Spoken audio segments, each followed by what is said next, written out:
Bismillah, Assalamualaikum warahmatullahi wabarakatuh. Alhamdulillah, salatu wassalamu ala rasulillah wa ala alihi wa sahbihi wa man wala ma ba'du. Segala puji kita panjatkan atas kehadirat Allah Subhanahu wa taala, atas rahmatnya serta limpahan nikmatnya yang telah dikaruniakan kepada kita semua. Yang mana jika kita hendak menghitung nikmat-nikmat yang telah Allah berikan, tentunya kita tidak akan dapat menghitung nikmat-nikmat tersebut. Dan di antara nikmat tersebut yang patut kita syukuri dan patut kita jaga hingga akhir hayat, yakni nikmat Islam, nikmat iman dan Islam, serta nikmat kesehatan dan waktu. Salawat serta salam tak lupa kita aturkan kepada junjungan kita, baginda Nabiullah Muhammad SAW, serta kepada keluarganya, kepada istri-istri beliau, kepada sahabat, tabi'in, tabi'in, serta kepada umat-umatnya yang selalu mengikuti sunnah-sunnahnya hingga akhir hayat.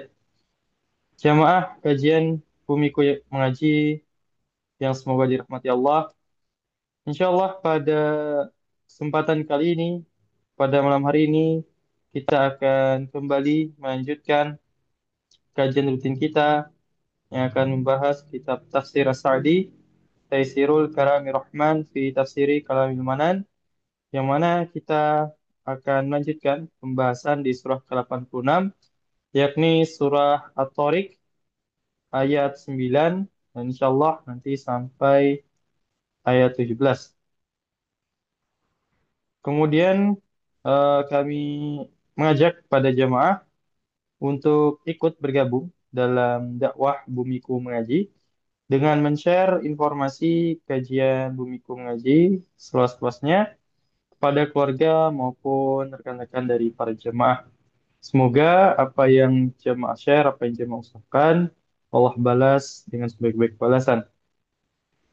Kemudian kami mengajak kepada jemaah sekalian untuk memperbarui niatnya dalam belajar, memperhatikan adab-adabnya dalam bermajelis, serta mempersiapkan alat tulisnya sehingga nanti bisa mencatat faedah-faedah yang akan disampaikan oleh Ustadz. Insya Allah kajian kita pada malam hari ini akan dibersamai oleh beliau, guru kita Ustadz Nizar Sajabal, LC MPD, Hafizallahu Ta'ala.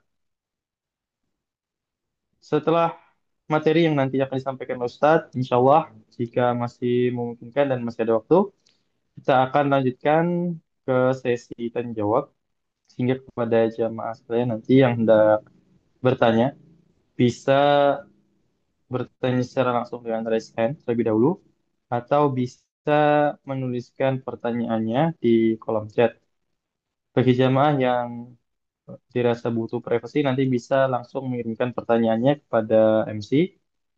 Kemudian kami juga akan memprioritaskan untuk pertanyaan yang sesuai dengan pembahasan kita pada malam hari ini. Namun kami tidak menutup bagi jemaah yang hendak bertanya di luar di luar pembahasan kita pada malam hari ini. Insya Allah selepas Ustadz bergabung nanti kajian akan langsung kita mulai. Sambil menunggu Ustadz bergabung di Zoom kita pada malam hari ini, kami persilakan kepada jamaah bisa mempersiapkan dirinya, bisa memuljah materi sebelumnya, dan bisa men-share informasi kajian pada malam hari ini kepada keluarga maupun rekan-rekan dari para jamaah. Baik, mungkin itu dulu untuk mukadimah dari kami. Insya Allah selepas Ustadz bergabung, kajian akan langsung kita mulai.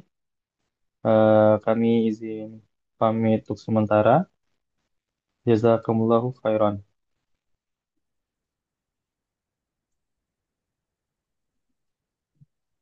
Bismillah. Assalamualaikum Ustadz. Waalaikumsalam warahmatullahi wabarakatuh. Afwan, Ustaz, apakah kajiannya sudah bisa kita mulai, Ustaz? Yuk bisa, fadal. Baik. Baik, pada jemaah sekalian, Alhamdulillah Ustaz sudah bergabung di Zoom kita pada malam hari ini. Kajian insya Allah akan segera kita mulai kepada jemaah. Kami harap untuk segera mempersiapkan diri. Baik, tanpa berlama-lama lagi, karena sudah kami buka tadi, langsung saja kami berikan kepada Ustadz. Pada Ustadz Nizar, waktu kami persilahkan. Pada tafadhol Mas Puro. Surat At-Tariq ya. Betul Ustadz. Ya, Bismillah. Assalamualaikum warahmatullahi wabarakatuh. Alhamdulillahi wa kafa. Assalatu wassalamu ala al-Mustafa wa ala alihi wa sahbihi wa man iktafa bihadih amma ba'd. Kita kembali di kajian kita di pertemuan yang kedua pada surat At-Tariq di ayat yang ke-11 dan seterusnya. Kembali di sini Allah Subhanahu wa taala bersumpah dengan keagungan dan kebesarannya pada makhluk-makhluknya. Ya, tentu semua ini, sumpah-sumpah Allah ini ingin menunjukkan keagungan dan kebesaran Allah agar manusia kembali kepada jalur yang benar, kembali kepada Al-Quran, kembali kepada wahyu yang telah Allah berikan kepada Rasulullah SAW, dan itulah Al-Islam yang sebetulnya. Pada ayat yang ke-11 ini Allah berfirman, A'udzu billahi minasyaitonir rajim, was-samaa'i dzatir raja'. Ini dan demi langit, ini sumpah ya. Sebagaimana ayat-ayat yang lain bahwa Allah bersumpah di sini. Was-sama', dan Allah berhak untuk bersumpah dengan apapun. Dan sumpah Allah dengan makhluknya ini menunjukkan akan keagungan dan kebesaran makhluk itu sendiri. Dan di sini sumpah dengan langit, menunjukkan bahwa langit adalah ciptaan Allah yang paling besar. Ya. Langit adalah ciptaan Allah Subhanahu wa taala yang paling besar. Was-sama'i dzati raja', dan langit zati yang memiliki ar-raja'i. Imam As-Sa'di rahimahullah taala mengatakan, kemudian Allah bersumpah dengan sumpah yang kedua akan kebenaran Al-Qur'an. Jadi di sini sumpahnya ini berkaitan dengan Al-Quran. Jika Allah memiliki kekuasaan yang begitu besar, Allah yang mengatur semua makhluknya, maka Allah pula yang menurunkan Al-Quran untuk kebaikan makhluknya, yaitu manusia. Allah mengatakan, وَالسَّمَاءِ ذَاتِ الرَّجْعِ وَالْأَرْضِ ذَاتِ الصَّدْعِ. Artinya, demi langit dzati raja', yaitu langit yang menurunkan hujan pada setiap musimnya, setiap tahunnya, di setiap musimnya. Berarti ar-raja' di sini adalah uh, hujan. Ya, ar-raja' di sini adalah hujan. Dan ini seperti yang dijelaskan oleh Imam Ibnu Katsir rahimahullah taala. Beliau menukil dari sahabat Abdullah Ibnu Abbas bahwa beliau sahabat mengatakan ar-raj'u itu artinya hujan.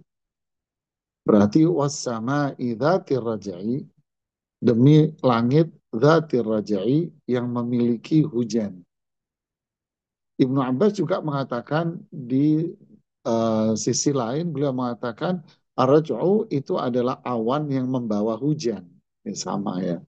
Jadi demi langit yang memiliki, yang membawa awan, yang terdapat awan, dan di awan itu ada air hujannya.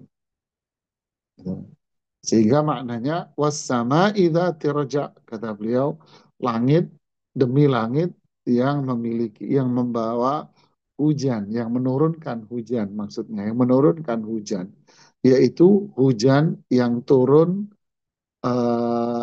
secara terus menerus. Tumtir summa tumtir, hujan ini akan turun, kemudian dia turun lagi, kemudian dia turun lagi dalam sepanjang tahunnya. Nah, untuk apa di sini? Kembali Imam Sa'di mengatakan tentu untuk apa? Ya. Tapi sebelumnya beliau menggabungkan penafsiran ini dengan ayat yang ke-12, yaitu wal ardi dzatis sada, dan sumpah pula demi bumi Dzatus sada'. Apa as-sad'u? As-sad'u itu artinya bumi yang terbelah. Tansadi'ul ardu linnabat katanya. Bumi yang terbelah lalu ia mengeluarkan tanaman-tanamannya. Ya, bumi yang terbelah kemudian mengeluarkan tanaman-tanamannya. Jadi kalau digabung, langit yang menurunkan hujan, kemudian hujan itu akan turun lagi, kemudian turun lagi, kemudian turun lagi, menjadikan bumi ini, tanah ini terbelah. Lalu tumbuhlah tanaman-tanaman itu semuanya. Untuk apa? Beliau mengatakan, faya'ishu bidzalikal adamiyun, agar manusia ini bisa hidup dengannya. Dan binatang-binatang pun semuanya agar hidup. Wa tarji'u as-sama'u aidan bil aqdar. Dan langit pula akan membawa dan mendatangkan apa yang telah Allah takdirkan, tentukan pada setiap waktunya. Ya, watan sadiul ardu anil amwat. Begitu juga bumi itu nanti kelak akan terbelah untuk mengeluarkan jenazah-jenazahnya, mayit-mayit. Jadi ini beliau menggabungkan antara penafsiran yang sekarang dengan apa yang akan terjadi nanti di hari kiamat nantinya. Ya, berkaitan dengan sekarang, berarti langit, Allah bersumpah atas nama langit yang menurunkan hujan terus-menerus.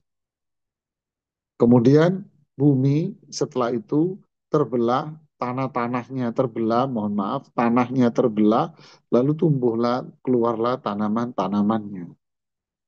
Imam Ibnu Katsir menukil dari Qatadah bin Da'ama mengutip bahwa turji'u rizqal ibadi kulla'am, sehingga semua ini bisa memberikan rezeki kepada manusia pada setiap tahunnya. Jika ini tidak terjadi, jika hujan nggak terjadi, kemudian tanaman-tanaman nggak numbuh, maka laula dalik, andai tidak itu semua tidak terjadi, kata beliau selanjutnya yaitu kata ada lahalaku wahalakat mawasihim. Maka manusia akan binasa dan akan binasa pula binatang-binatang ternak mereka. Kan? Subhanallah ya. Nah ini banyak pula dalil-dalil yang mengatakan hal demikian. Ya, seperti yang Allah firmankan setelah bicara tentang tumbuh-tumbuhan, tanaman-tanaman, biji-bijian, buah-buahan, semua yang Allah sebutkan di surat apa namanya Abasa. Lalu Allah mengatakan mata'an lakum wali an'amikum. Semua ini Allah tumbuhkan, Allah berikan buat siapa? Buat kalian, wahai manusia, dan juga buat tanaman-tanaman kalian. Subhanallah. Inilah kasih sayang Allah. Dan juga pernah terjadi di zaman Rasulullah Sallallahu Alaihi Wasallam. Ada seorang sahabat waktu itu hari Jumat. Ada seorang sahabat datang menemui Rasulullah SAW di saat hari Jumat. Lalu sahabat itu mengatakan, ya Rasulullah, sungguh telah mati tanaman-tanaman kita dan mati ternak-ternak kita. Maksudnya sudah lama tidak turun hujan. Hujannya berhenti, tidak turun. Kemudian Rasulullah SAW mengangkat kedua tangannya di atas mimbar Jumatan itu dan beliau berdoa. Para sahabat mengatakan radhiyallahu taala anhum, sungguh tangan Rasulullah SAW belum turun, awan itu sudah bergumpal, artinya udah ngumpul di atas mereka. Ya, awan itu sudah ngumpul di atas mereka, kemudian turun hujan yang lebat sekali. Hari Jumat berikutnya, hari Jumat berikutnya, si Fulan ini datang lagi dan mereka mengatakan, dia berkata, ya Rasulullah, tanaman-tanaman kita hancur. Kemudian binatang ternak kita juga mati. Apanya? Kenapa? Kali ini kebanjiran. Ya, makanya kita dianjurkan kalau ada hujan turun, Allahumma hawalaina wala alaina. Ya Allah, berikan manfaat pada kami dan jangan engkau jadikan hujan ini sebagai keburukan buat kita semuanya. Gitulah. Jadi luar biasa ayat yang ke-11 12 menunjukkan kasih sayang Allah kepada semua makhluk yang ada di alam semesta ini. Bahkan disebutkan di dalam hadits Aisyah radhiyallahu taala anha ketika bicara tentang maksiat yang merebak di kalangan manusia semuanya. Ya. Manusia sudah banyak berbuat maksiat dan melanggar hukum Allah Subhanahu wa taala. Di dalam hadis itu Rasul apa namanya? Mamana qaumin zakata amwalihim, sungguh tidaklah mereka ini tidak menunaikan zakatnya. Sungguh mereka ini ketika tidak menunaikan zakat, maka akibatnya adalah muni'u al-matar. Mereka akan terhalang dari hujan. Walau lal bahaim lam tumtiru. Andai bukan karena binatang ternak, maka Allah tidak akan menurunkan hujan. Allah Akbar. Jadi ini adalah kasih sayang Allah kepada makhluknya. Untuk itu, semua ini kenikmatan yang Allah berikan kepada kita ini menuntut kita untuk bersyukur atas ini semuanya. Syukur itu dengan apa? Pertama, para ulama mengatakan dengan hati, yaitu meyakini bahwa hujan, tanaman-tanaman yang tumbuh, sayuran, buah-buahan, semuanya, pepohonan, semua ini tumbuh bukan karena siklus, bukan. Ya, bukan karena fenomena alam yang selama ini tertanam di dalam ilmu pembelajaran umum. Ya.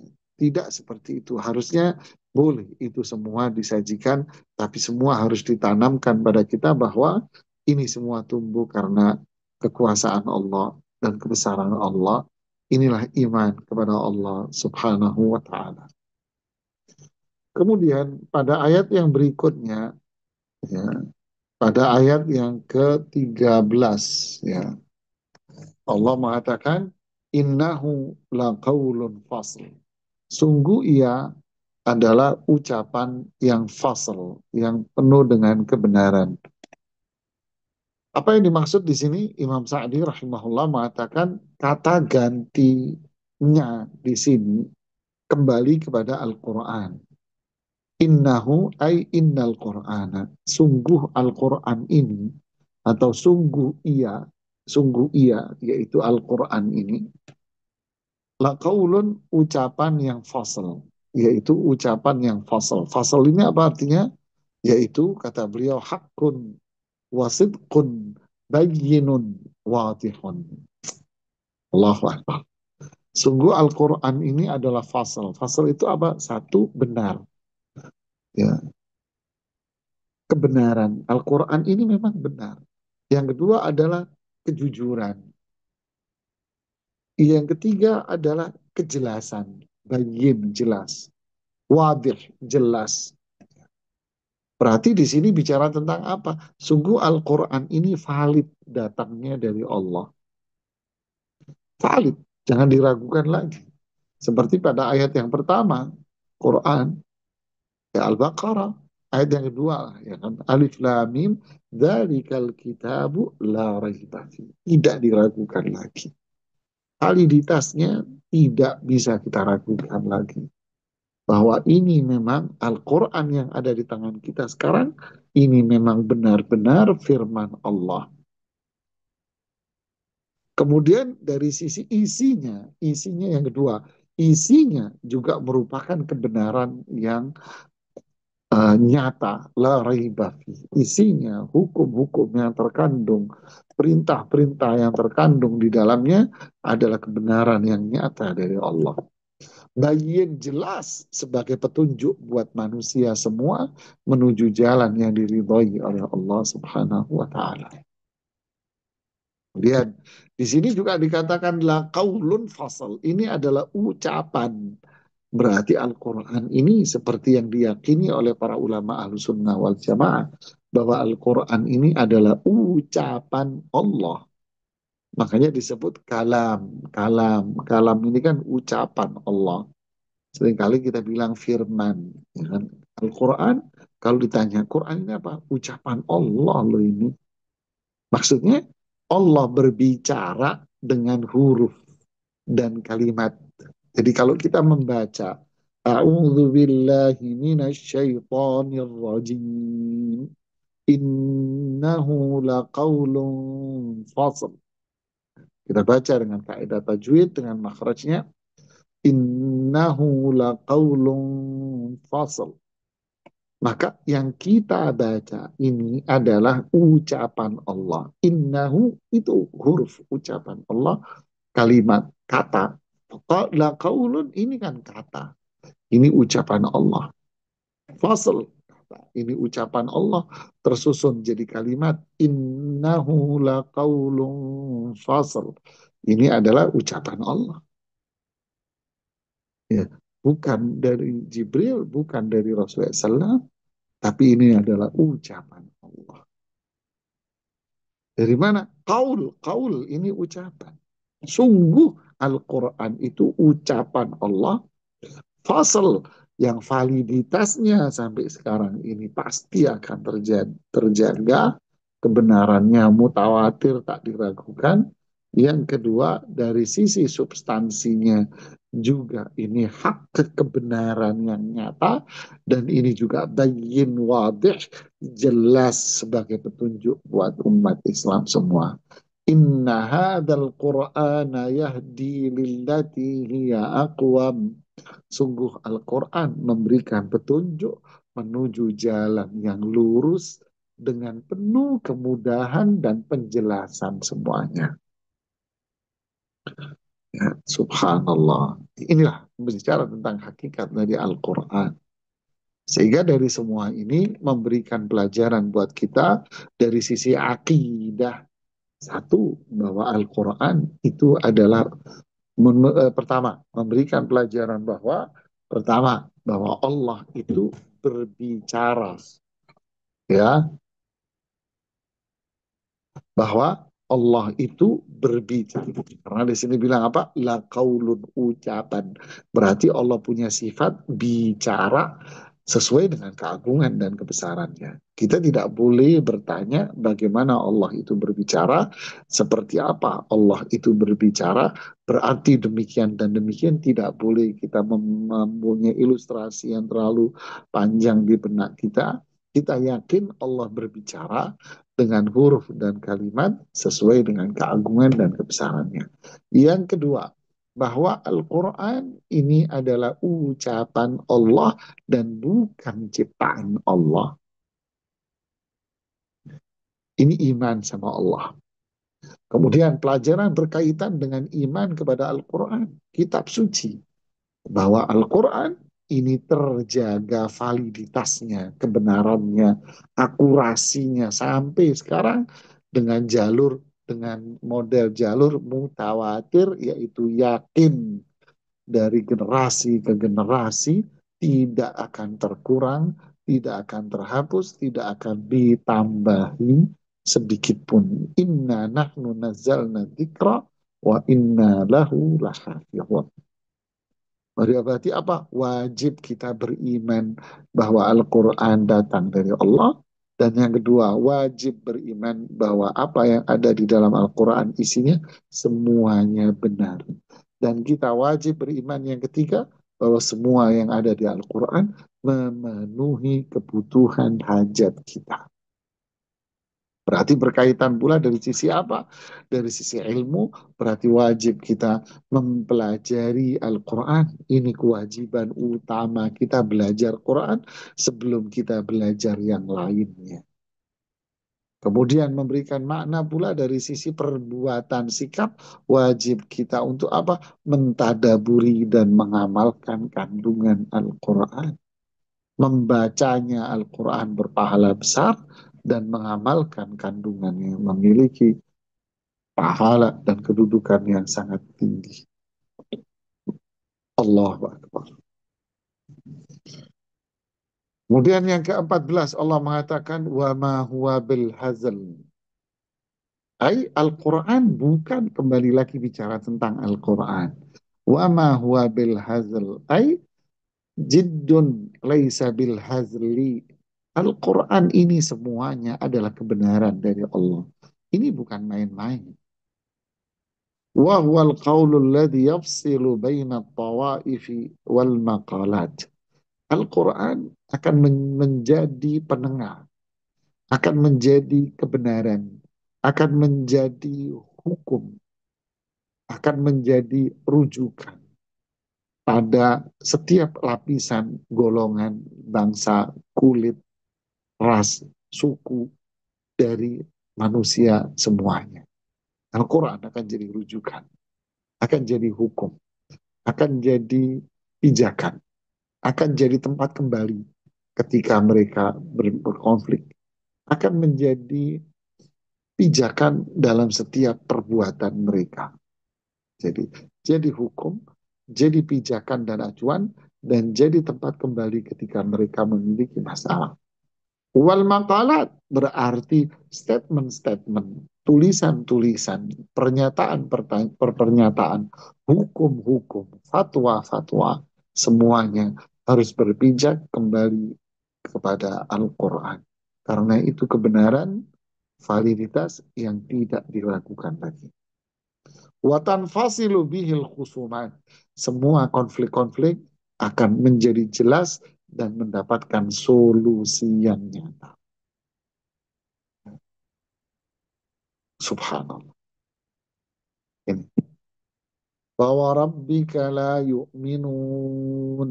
Demi Tuhanmu. Mereka tidak dikatakan orang beriman. Hatta yuhakimuka fima syajara bainahum. Sampai mereka berhukum padamu, menetapkan hukum itu dari engkau, menjadikan pijakannya darimu, pegangan darimu. Thumma la yajidu fi anfusihim haraja. Setelah itu mereka tidak pernah mendapatkan keraguan sedikit pun di dalam hatinya. Fima qadait wa yusallimu taslima. Mereka akan menyerahkan semuanya kepadamu. Mereka akan mengatakan wa qalu sami'na wa فإن تنازعتم في شيء فردوه إلى الله والرسول. Jika kalian berselisih, kembalikan semuanya kepada Allah dan Rasulnya. Inilah Al-Quran.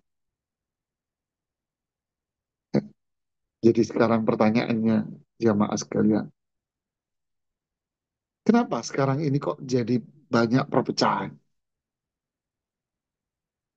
Ya, banyak perpecahan. Sehingga muncul kelompok-kelompok. Innalladzina farraqu dinahum wa kanu syi'a.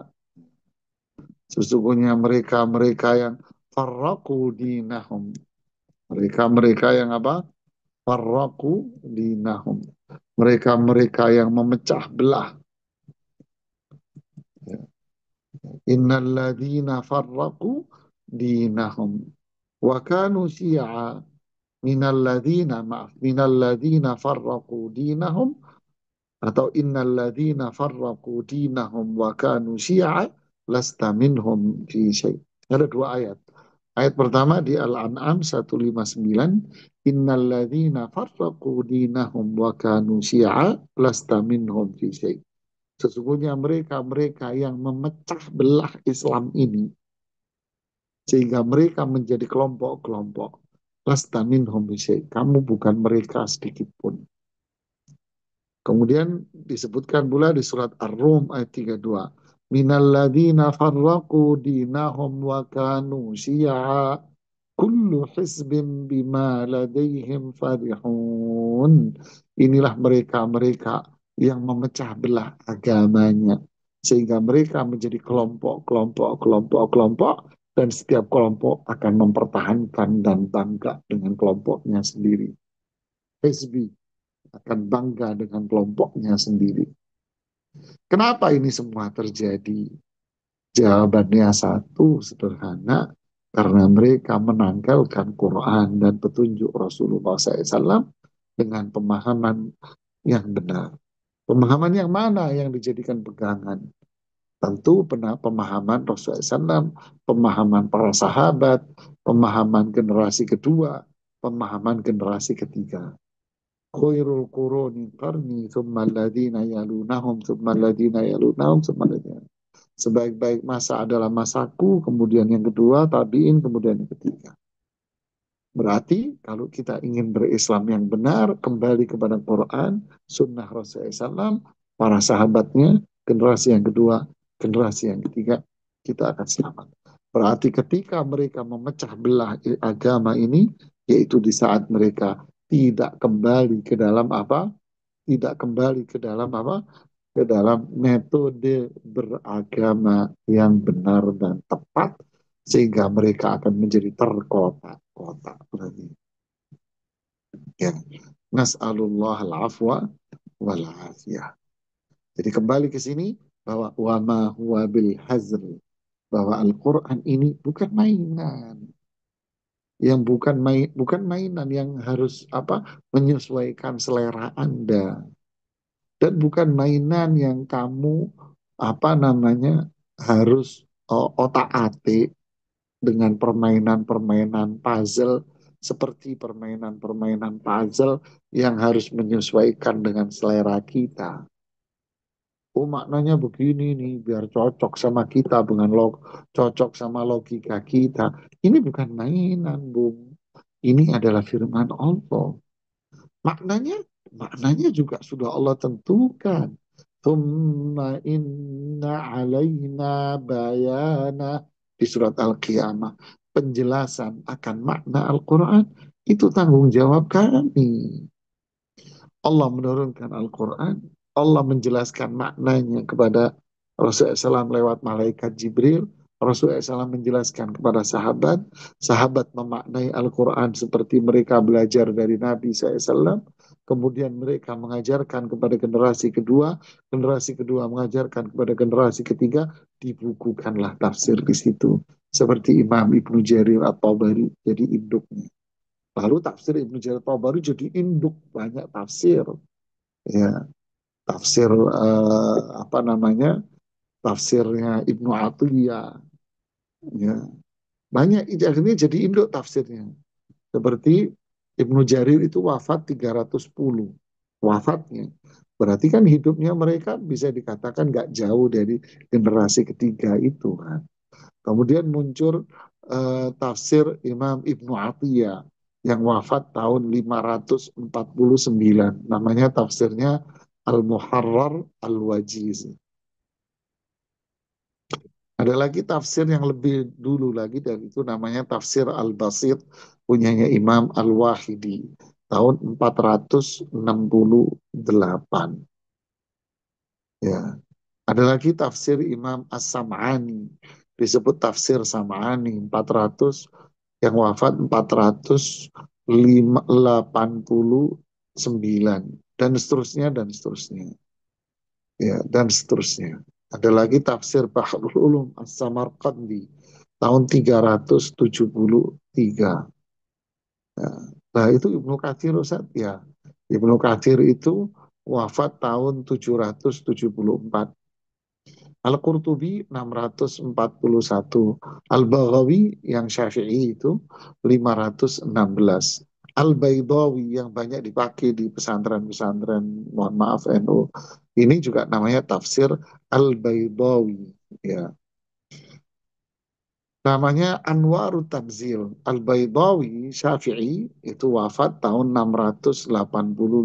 Begitulah jamaah dan seterusnya. Kalau kita bahas ini nggak selesai-selesai kan. Gitu. Saya ingin memberikan gambaran bahwa jangan mainan dengan tafsir ini, dengan Quran. Jangan Anda memaknai Quran ya, dengan selera Anda. Ini kayaknya ayat ini harus sesuai dengan logika berpikir kita. Kan sekarang begitu banyak di yang lagi naik daun itu kan Ustadz, nggak usah kita sebutkan namanya kan gitu kan, dia bilang harus sesuai dengan logika kita gitu. Ini ayatnya ini harus disesuai dengan kultur dan budaya masyarakat. Ini mungkin kita Quran mainan apa semaunya Anda sendiri, tidak, wa ma huwa bil hasr, ini bukan mainan. Al-Quran ini validitasnya sudah jelas, substansinya jelas, penafsirannya, metodologinya harus jelas, bukan dengan selera Anda. Bahaya. Rasulullah SAW berfirman di hadis riwayat Imam Tirmidzi dengan hadis yang sahih, Man qala fil Qur'ani bi ra'yi falyatabawwa maq'adahu minan nar. Siapa yang berbicara tentang Al-Quran dari akal pikirannya, siap-siap tempatmu di neraka jahanam. Begitu juga berkaitan dengan berhukum dengan Al-Quran. Kita berpaling dari Al-Quran, sengsara hidup kita.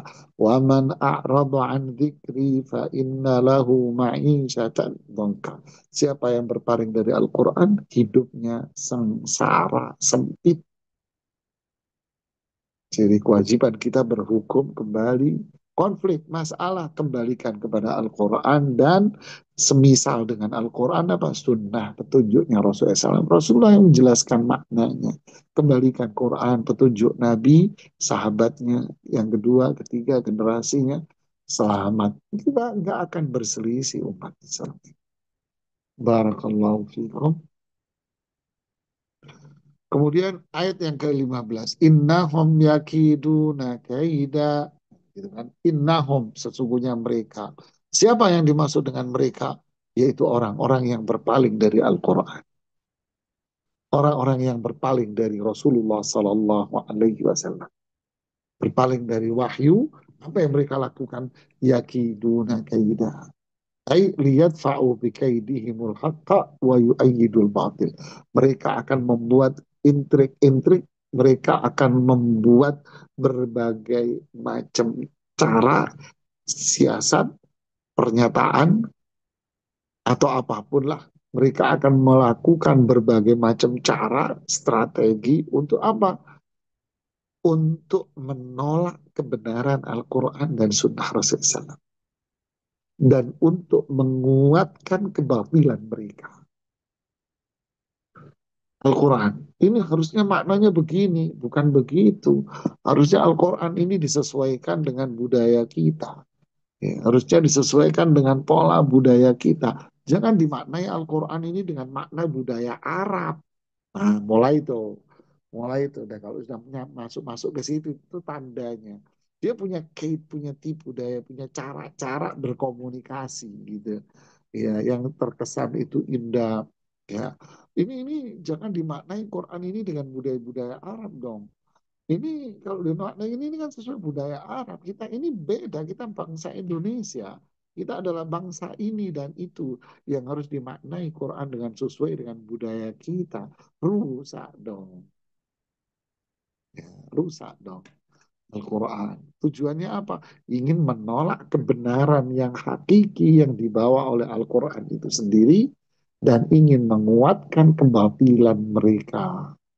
Menipu. Lahirlah sekarang orang-orang yang belajar Quran tapi di Barat. Belajar Quran di Amerika, belajar Quran di Belanda, belajar Quran di Kanada. Oh aneh, belajar Quran di tempatnya musuh. Ya, padahal Allah udah jelas mengatakan, walan tarda ankal yahudu walan nasara. Yahudi Nasrani tidak bakal suka sama Anda. Hatta tattabi'a millatahum, sampai Anda jadi Yahudi dan Nasrani. Lantas kita belajar dari mereka. Ini sing waras siapa, yang gila siapa. Kan gitu. Na'udzubillah, na'udzubillah. Innahum yakiduna kaida. Wa akidu kaida. Allah yang akan menghancurkan mereka. Untuk apa? Li'idharil haq.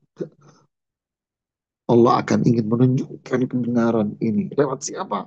Lewat orang-orang yang beriman. Yang terus menegakkan Quran dan Sunnah Rasulullah SAW. Kita tegakkan terus. Ini berarti orang-orang yang mengajarkan Quran, Sunnah Rasulullah SAW dengan pemahaman yang benar, berarti ini adalah orang-orang yang diridhoi, yang ditolong oleh Allah. Nah, pantas kita takut kan gitu kan. Selama kita kode etik akhlak kita junjung tinggi. Walau karihal kafirun, walaupun orang kafir benci. Lidaf'i ma ja'u bihi minal batil. Orang kafir benci pasti kita berjuang menegakkan Quran, Sunnah dengan pemahaman yang benar, benci orang-orang ini. Begitu juga orang Islam yang mengikuti pemikiran mereka, benci, ini salafi-salafi ini, terus bikin julukan-julukan. Ya, itu tanda-tandanya. Para ulama mengatakan ciri pelaku hawa nafsu itu suka bikin julukan-julukan. Buat siapa? Buat mereka yang berjalan di atas kebenaran. Tujuannya apa? Ya untuk menguatkan kebatilan dia. Wa ya'lamu bihadza minal ghalib. Wa ya'lamu bihadza minal ghalib. Fa innal adami ad'af wa aqam min an yughalib qawiyul alim fi kaidi.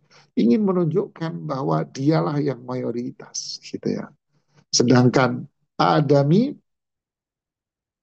dia mereka ini orang kafir ingin menunjukkan bahwa dia orang yang memiliki kebenaran, kekuatan. Anda yang salah, tidak. Tapi Allah akan membalas mereka semuanya. Wa akidu kaida. Allah akan hancurkan mereka. Yaitu wa ya'lama bidzalika minal ghalib. Agar mereka faham dengan ini bahwa siapapun yang akan membuat makar terhadap dakwah yang benar ini, maka Allah yang akan menghancurkan mereka. Kenapa? Fa'innal adami ad'af wa aqar min an yughalibal qawi al-alim fi kaidi. Karena manusia yang membuat makar-makar ini adalah manusia yang lemah. Tidak mungkin dia akan mampu mengalahkan zat yang maha kuat, yang maha mengetahui, zat yang aziz, yang memiliki kekuatan. Tidak mungkin mereka bisa mengalahkan Allah. Jadi selama kita ini yakin bahwa kita berada di atas kebenaran, nggak perlu kita takut sama orang kafir, liberal, orang yang syirik-syirik ini, bid'ah-bid'ah, nggak perlu kita takut sama mereka. Karena kita berjalan di atas kebenaran dan kita melakukan kode etik akhlak yang diajarkan oleh Allah dan Rasulnya. Makanya Allah bilang, "Famahilil kafirina amhilhum ruwaida." Hai apa, tunggulah mereka orang-orang kafir ini nggak lama kok, qalilan, nggak lama. Fasaya'lamuna aqibatu amrihim. Tunggu saja. Mereka sendiri yang akan tahu dampak buruk dari perbuatan mereka. Yaitu apa? Ketika azab itu diturunkan. Maksud dari ayat ini apa? Kita nggak perlu sibuk untuk mengkantor, membantah mereka. Wah, setiap hari sibuk bantahin mereka. Ngapain? Nggak usah sibuk dengan mereka. Sibukkan diri kita untuk mempelajari kebenaran. Ya, sibukkan diri kita untuk mempelajari Quran, sunnah dengan pemahaman yang benar. Sibukkan diri kita mempelajari akidah yang sahih. Sibukkan diri kita mempelajari apa yang menjadi kewajiban kita kepada Allah. Sibukkan diri kita dengan mempelajari akhlak yang baik. Dengan demikian, secara otomatis akan membantah kebatilan mereka. Keteguhan, kekokohan, kekuatan ini akan menjadikan otomatis membantah mereka secara otomatis. Tapi kalau kita sibuk perhatian dengan mereka, kita lupa ngajarin masyarakat. Akhirnya masyarakat saudara kita ikut dalam arus kebatilan. Waliyahzubillah. Inilah tafsir kita pada hari ini surat At-Tariq. Wallahu ta'ala a'lam bisawab. Sangat banyak sekali pelajaran yang bisa kita ambil ya. Silahkan kita kembangkan dengan pertanyaan-pertanyaan dan diskusi. Baik, syukur Ustaz atas materi yang sudah disampaikan. Kita lanjutkan ke sesi tanya jawab. Silakan pada jemaah boleh bertanya secara langsung dengan raise hand atau menuliskan pertanyaannya di kolom chat. Kami silakan.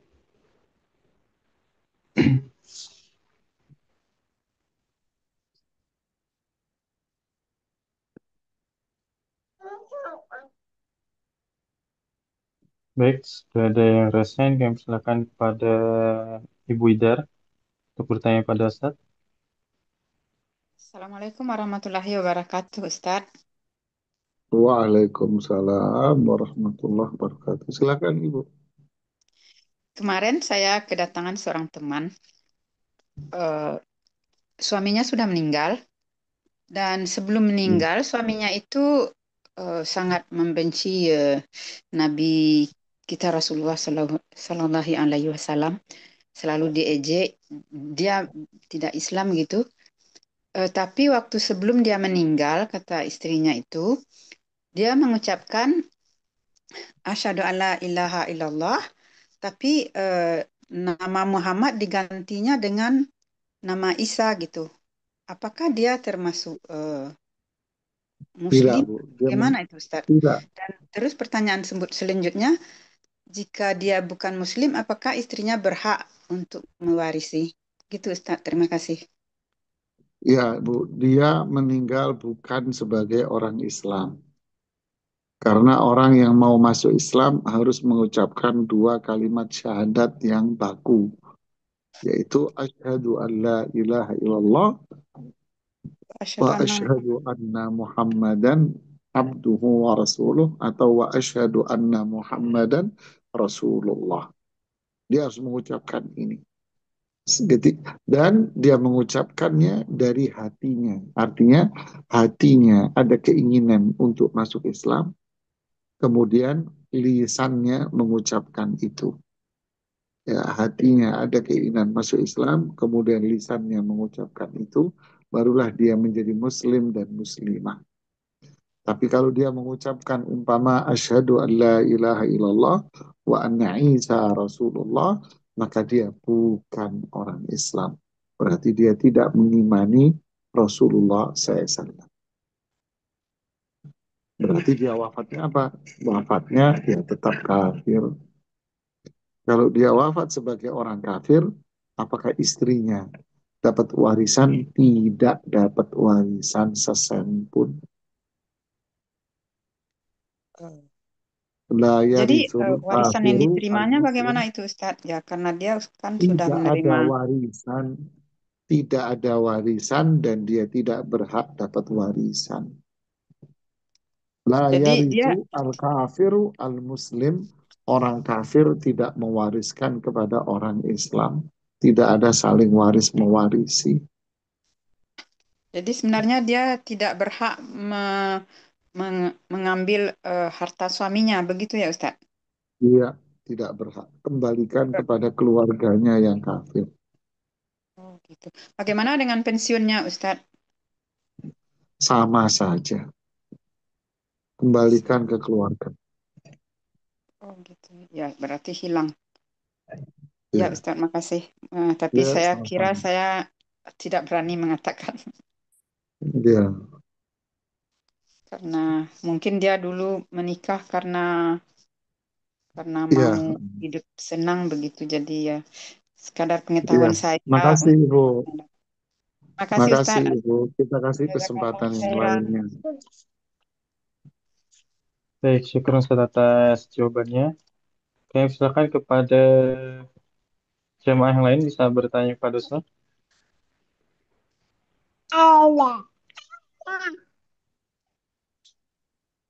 Baik, pada Umu Firly kami persilahkan.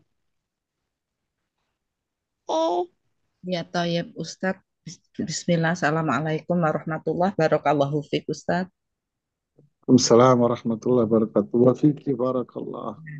Silakan. Mungkin iya, mungkin pertanyaan Ana masih terkait dengan Ibu Ida sebelumnya tadi terkait seorang yang masuk Islam. Eh, apakah apakah hanya mencukupkan diri seorang yang mu'alaf itu mengucapkan syahadat seperti itu, Ustaz?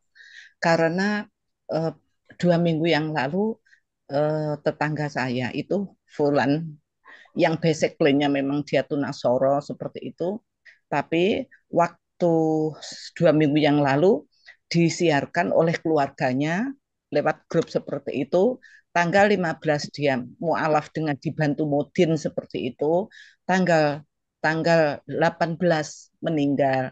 Ya, yang kami tanyakan waktu dari dia kalau benar ini, wallahu alam kami juga tidak tahu karena meninggalnya bukan di tempat anaknya itu. Nah, jeda waktu dari tanggal 15 ke tanggal 18 ini, eh, apakah dia hanya bisa mereka mencukupkan hanya dengan syahadat tapi tidak tidak melakukan hal-hal yang lain semampunya, misalkan sholat seperti itu. eh, Mereka sangat bangga dengan dengan apa namanya kondisi si Fulan tersebut seperti itu. Kejadian seperti ini Ya, bagaimana ya? oke Bu, paham. Oke. Yang Ibu tanyakan bagaimana hukumnya pandangan Islam gitu ya. Betul, siap seperti itu Iya, Ustadz. ya, Iya, terima kasih Ibu. Intinya gini, si fulan non-Muslim, lebih umum bahasa kita ya, mau Yahudi, mau Nasrani, mau Katolik, Kristen, apapun, Hindu, Buddha, dan sebagainya. Non-Muslim. Kemudian dia masuk Islam. Gimana caranya dia mau masuk Islam? Yaitu dia mengucapkan dua kalimat syahadat dengan keinginan dari dalam hati bahwa dia ingin masuk Islam. Lalu terucaplah dua kalimat syahadat. Selesai dia mengucapkan syahadat, maka dia menjadi muslim dan muslimah. Lalu setelah itu tak lama dia meninggal, maka meninggalnya dia meninggal sebagai muslim, maka dia berhak mendapatkan hak-haknya seperti kaum muslimin yang lainnya ketika wafat. Yaitu dimandiin, dikafani, disolati, didoakan, disebutkan kebaikannya, alhamdulillah. Tidak boleh dibicarakan keburukan-keburukan lain. Didoakan semoga Allah mengampuni kebaikannya dia selama di dalam Islam yang waktunya pendek ini. Itulah sikap. Ya, wallahu a'lam. Eh, ini Ustadz, apakah hanya dengan mencukupkan mengucapkan syahadat tapi tidak kemudian diikuti dengan sholat itu apa bisa menjadi Ya, dia yang sempurna? dikategorikan Muslim gitu ya. Dia dikategorikan Muslim cukup mengucapkan dua kalimat syahadat. Selebihnya, apakah dia rajin sholat, apakah dia bayar zakat, apakah dia melakukan ketaatan, itu kan urusan dia sama Allah. Yang jelas Seperti dia ahlul kiblah. Dia orang yang satu kiblat sama kita. Dia Muslim. Kita tidak berhak memvonis orang kalau sudah mengucapkan dua kalimat syahadat. Terus kita vonis lagi dia tetap kafir. Kenapa? Karena dia nggak sholat. Nggak bisa. Karena dia sudah mengucapkan dua kalimat syahadat. Seperti apa? Seperti kasus Abdullah bin Ubay bin Salul. Al-Quran sudah mengatakan bahwa Ibnu Ubay ini pembohong. Dia ini hatinya tidak ada Islam. Tetapi karena mulutnya sudah mengucapkan dua kalimat syahadat, Rasulullah SAW memberlakukan Ibnu Ubay selayaknya orang Islam. Ya, begitulah itu. baik Ustadz. Wallahu Jazakallahu barakallahu fiik. ya. Silahkan yang lainnya. Baik, syukur atas jawabannya. Kami silakan pada jemaah yang lain. Jika ada pertanyaan. Baik, Umu Amar, kami silakan. Jazakumullahu khairan, host. Alhamdulillah, jazakumullahu khairan, Ustadz. Ingin bertanya Ya, tentang makna dari surat At-Tariq ayat 15 tadi, Ustadz, yang sesungguhnya orang kafir itu merencanakan tipu daya yang jahat dengan sebenar-benarnya. Di sini kita kan mengetahui bahwa seperti yang Ustadz jelaskan juga, kalau seorang itu dapat takdir yang Allah kehendaki. Nah, kalau kita melihat Ustadz, orang biasanya sudah belajar, ngajinya bagus, dan misalnya di kalangan masyarakat sekitar, dia juga dikenal sebagai seorang Muslim yang cukup baik. Tetapi eh, di akhirnya, terkadang malah akhirnya jadi pelan-pelan dan pasti sepertinya dia mengikuti atau mengatakan apa-apa yang dikatakan orang kafir dan membenarkannya, Ustadz. Terkait dengan perlindungan dari Allah Subhanahu wa taala terhadap seorang mukmin, bagaimana menyatukan dua kontroversi yang tidak diketahui ini, Ustadz? yang jelas dia meninggal sebagai Muslim. Dia meninggal sebagai orang yang beriman. Statusnya dia sudah meninggal. Maka kewajiban kita adalah, kata Rasulullah SAW dalam hadisnya yang sahih, jika ada saudara Anda yang meninggal, maka jangan mengucapkan apapun kecuali kebaikan. Dan doakanlah. Ya, ya kan? Istaghfiru li akhikumul mayyit. Sudah mintakan ampun kepada Allah untuk saudaramu ini. Ya sudah doakan saja. Dulu dia berbuat begini-begini. Ya kita tidak tahu. Yang jelas sudah wafat ke orangnya. Kita doakan saja. Kalau orangnya masih hidup, ini ceritanya lain. Kalau orangnya masih hidup, terus orangnya ada di hadapan kita, atau orangnya mampu kita berkomunikasi sama dia, kita akan telepon dia. Kita akan duduk sama dia. Benarkah Anda mengatakan demikian dan demikian? Oh iya. Nah, kalau kita memahami kebenaran itu dengan baik, nasihati dia dengan nasihat yang baik. Berikutnya, itu pun kita bukan, tugas kita ini nasihat. Tugas kita bukan untuk memvonis orang seperti pengadilan. Kita ketok, oh dia melakukan, membenarkan begini-begini, ini kan tidak boleh, ini tanda kekufuran. Kita ketok, tok, kamu kafir. Nah, nggak boleh. Kita bukan seperti itu. Wa ma'ala rasuli illal balagh. Utusan ini cuma nyampein. Ad-dinun nasihah. Islam ini cuma nasihat. Qul ya ahlal kitab ta'alau ila kalimatin sawa'im bainana wa bainakum. Wahai Yahudi dan Nasrani, ayo kemari kepada kalimat yang sama, visi yang sama, tujuan yang sama antara kita semuanya. Ayo, kita tidak boleh beribadah kecuali hanya kepada Allah. Nasihat semua Islam. Oh, si Fulan melakukan ini kan bisa mengeluarkan keimanan. Terus kita mengatakan, Fulan kamu sudah kafir lu. Nggak boleh, Ibu. Tidak. Kita tidak disuruh seperti itu. Ya, kita cuma menasehati, menyampaikan kebenaran. Ya, kalau masih hidup ya kita doakan, kita nasihati. Kalau sudah wafat ya sudah, kita doakan saja karena meninggalnya beliau sebagai seorang Islam. Wallahu a'lam. Iya, Ustadz. Ustadz ada satu lagi, tapi mohon maaf kalau pertanyaannya ini salah, Ustadz. Assalamualaikum warahmatullahi wabarakatuh. Ustadz ingin bertanya, Assalamualaikum. ketika saya membaca lebarnya satu langit itu dengan langit yang di atasnya 500 tahun perjalanan. Apakah 500 tahun perjalanan ini seperti perjalanan di dunia? Maksudnya seperti itu, Ustadz. Mohon pencerahannya. Jazakumullahu khairan. Wallahu a'lam. Tidak ada yang tahu secara pasti, Ibu. Ketika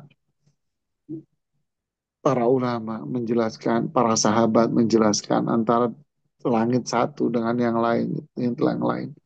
Yang jelas satu tingkatan dengan satu tingkatan yang lain itu seperti bainas sama iwal ard, seperti antara langit dan bumi, ya kan? Seperti langit dan bumi. Wallahu a'lam. Kita bicara kepastian jarak itu kita tidak tahu pasti.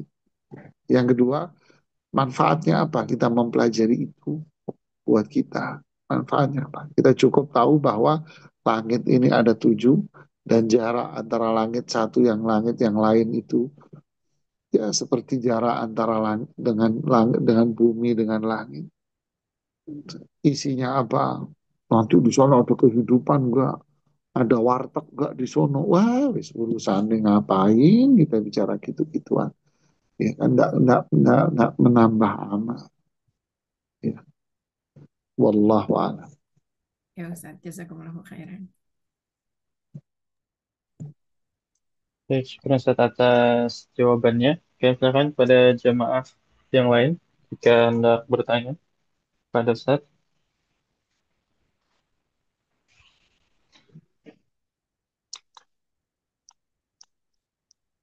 Baik, sepertinya sudah tidak ada pertanyaan Ustaz yang masuk.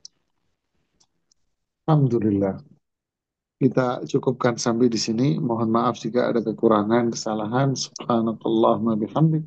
Asyhadu an la ilaha illa anta astaghfiruka wa atubu ilaik. Assalamualaikum warahmatullahi wabarakatuh.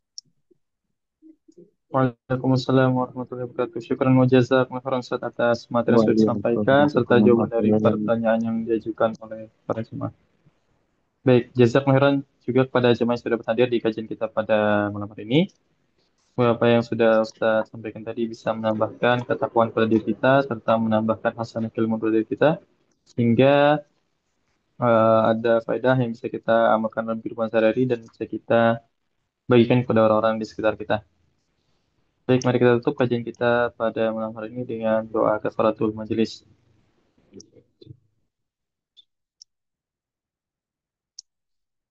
Baik, kepada jemaah sekalian sebelum kami tutup. Kami informasikan bahwasannya insya Allah besok hari Senin akan ada kajian Sirah Nabawi, sehingga kami mengajak kepada jamaah untuk bisa menghadiri kajian tersebut dan men-share informasi kajian tersebut kepada keluarga maupun rekan-rekan dari para jemaah.